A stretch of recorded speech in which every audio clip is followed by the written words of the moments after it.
অবশেষে পার হল সেই মহাজাগতিক মহেন্দ্রক্ষণ। সকালে বাংলাদেশ থেকে দৃশ্যমান হল শতাব্দীর শেষ পূর্ণগ্রাস সূর্যগ্রহণ। সবচেয়ে দীর্ঘ সময় ধরে তা দেখা গেছে পঞ্চগড়ের আকাশে। সে সময় কয়েক মিনিটের জন্য অন্ধকারে ছেয়ে যায় পঞ্চগড়ের আকাশ। এ উপলক্ষে জেলা জুড়ে এখনো উৎসবের আবহ। পঞ্চগড় স্টেডিয়ামে জেলা প্রশাসনের উদ্যোগে সূর্যগ্রহণ দেখে প্রায় 50,000 মানুষ। এর বাইরেও জেলার নানা জায়গায় হাজার হাজার মানুষ উপভোগ করে প্রকৃতির এই বিরল সৌন্দর্য। পঞ্চগড় প্রতিনিধি হারুনুর রশিদ বাবু ও ক্যামেরাম্যান শহীদ ইসলামকে সাথে নিয়ে রিপোর্ট করছেন আমাদের বিশেষ প্রতিনিধি জয় মামুন। এই সেই মহেন্দ্রক্ষণ যার জন্য গত কয়েকদিন ধরে অপেক্ষা করছিল বাংলাদেশের মানুষ। সকাল 7:56 হঠাৎ করেই যেন রাহু গ্রাস করে সূর্যকে। নেমে আসে অন্ধকার, রাতের আকাশের মতো তারা চোখে পড়ে আকাশে। রাস্তায় গাড়ি চলে হেডলাইট জ্বালিয়ে। এভাবে প্রায় 4 মিনিট। আবার ধীরে ধীরে রাহুমুক্ত হয়ে ফিরে আসে উজ্জ্বল সূর্য।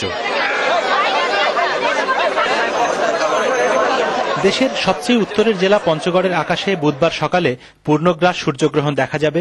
জ্যোতির্বিজ্ঞানীদের এই ঘোষণা শুনে আগে থেকেই হাজার হাজার মানুষ পঞ্চগড়ে জড়ো হয় দেশের বিভিন্ন এলাকা থেকে। আর সেই সঙ্গে পঞ্চগড়ের সৌভাগ্যবান মানুষরা তো আছেই। এদের সবার জন্য জেলা প্রশাসনের উদ্যোগে পঞ্চগড় স্টেডিয়ামে আয়োজন করা হয় সূর্যগ্রহণ পর্যবেক্ষণের।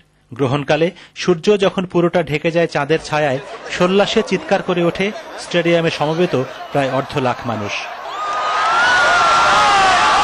This is a very historical moment, and I'm very surprising that people will be very gathering in the very edge of town, Bangladesh. So I'm enjoying that. Totality finally arrived. Was just amazing to experience. Something I will never forget for the rest of my life. তবে আগের রাত থেকে পঞ্চগড়ে টানা বৃষ্টি, সকালে গুড়ি গুড়ি বৃষ্টি আর মেঘলা আকাশ থাকায় অনেকটা হতাশ ছিল মানুষ। কিন্তু পূর্ণগ্রাসের ঠিক কয়েক মুহূর্ত আগে অলৌকিকভাবেই যেন সূর্যের চারিদিকের মেঘ কেটে গিয়ে গ্রহণের দেখা মেলে আর স্বস্তি ফিরে পায় মানুষ। একই সময়ে দিনও দেখলাম, রাতও দেখলাম। এই অদ্ভুত মুহূর্ত সন্ধিক্ষণটা জীবনে অনেকদিন থাকবে।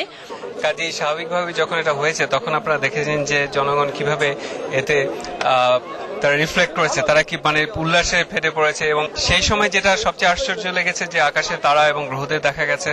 এবং আজকে সকাল থেকে আমাদের মনটা এতই খারাপ ছিল, আমরা ভেবেছিলাম যে আমরা কিছুই দেখতে পারবো না। জ্যোতির্বিজ্ঞানীদের হিসেবে 14 থেকে 18 বছর পর পর সূর্যগ্রহণ হলেও এরকম পূর্ণগ্রাস সূর্যগ্রহণ বাংলাদেশের আকাশে আবার দেখা যাবে 105 বছর পর, অর্থাৎ 2114 সালে। তাই পরবর্তী অনেকগুলো প্রজন্ম যে সুযোগ পাবে না, সেই সুযোগের সদ্ব্যবহার করতেই স্টেডিয়ামের বাইরেও পঞ্চগড়ের বিভিন্ন উপজেলা ও গ্রামে গ্রামে জড়ো হয়ে সূর্যগ্রহণ দেখে হাজার হাজার মানুষ।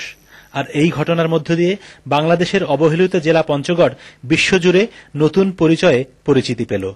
জয় মামুন, এটিএন বাংলা, পঞ্চগড়।